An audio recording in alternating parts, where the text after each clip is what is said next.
China might be the fastest growing economic power in our region, but India is on the rise too.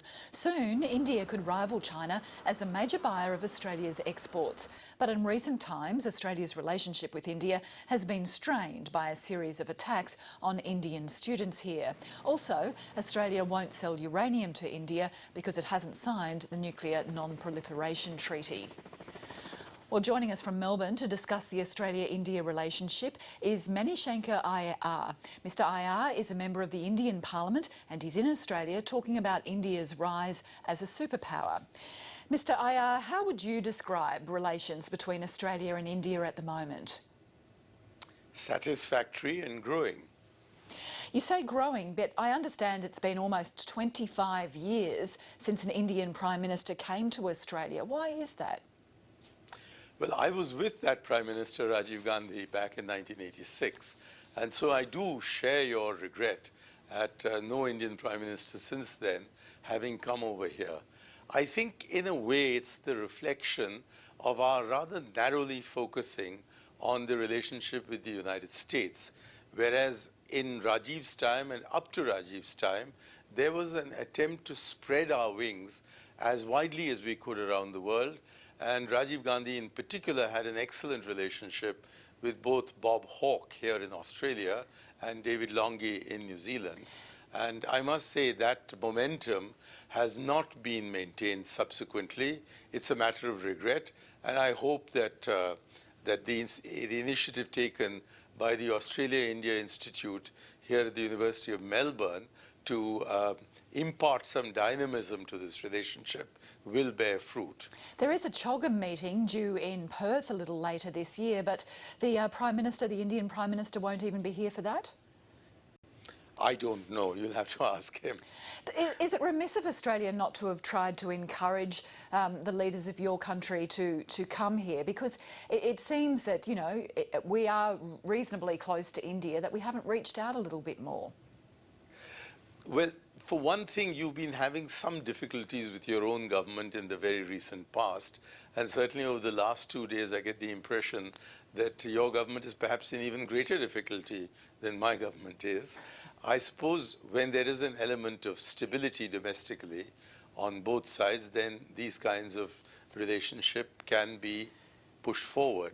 But whether governments and prime ministers are interacting adequately or not, the fact is that Australia, which was hardly on the horizon in India, is now becoming a major educational destination.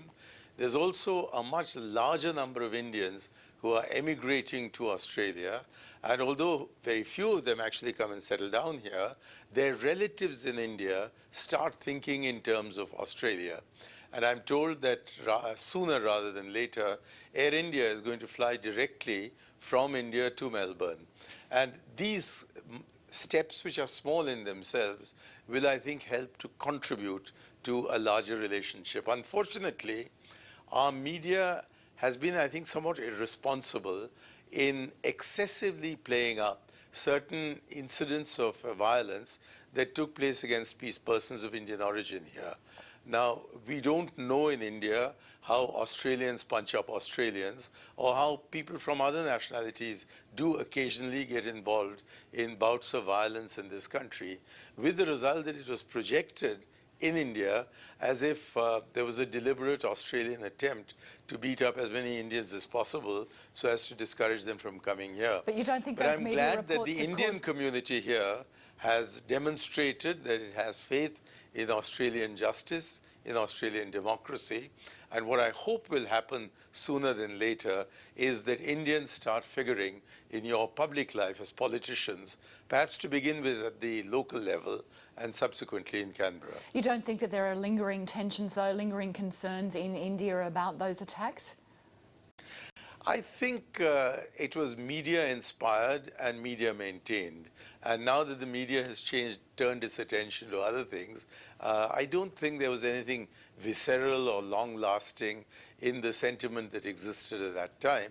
I've certainly seen nothing in the Indian press of late which would indicate any continuing concern. And finally, I must congratulate your High Commissioner in New Delhi, who's really been very proactive in persuading India to recognize that Australia is a fair, just country And that you really do have a vibrant democracy. well, finally, Mr. Aiyar, can I ask you, Australia will not sell uranium to India because India hasn't signed the Nuclear Non-Proliferation Treaty. Is that something that your government wants changed quickly, or is it simply a case of you can source that resource from other countries, it doesn't matter? Well, on nuclear disarmament, I think India and Australia share a common goal. But where we differ is that Australia thinks that the route to nuclear disarmament is through the Nuclear Non-Proliferation Treaty. But the Nuclear Non-Proliferation Treaty is an unequal treaty. And as the history of the European powers with China shows, unequal treaties don't last. I think it's ridiculous to suggest that 5 countries have the wisdom to hold nuclear weapons and the rest of the world lacks the wisdom to do so. And it is this inequality of treatment that has stood, in my view, in the way of moving towards nuclear disarmament. But so long as people like Gareth Evans do take an active interest in pushing for the elimination of nuclear weapons, I think Australia will find that India stands shoulder to shoulder with them. But because of the Australian obsession with the failing non-proliferation treaty, it is saying that it won't export uranium to us.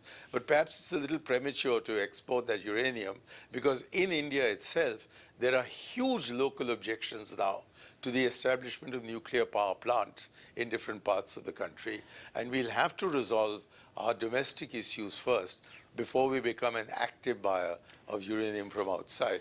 So we both got a little time on our hands, and I hope we use it wisely. Well, Shankar Aiyar, thank you very much for discussing all of those issues with us today. Thank you.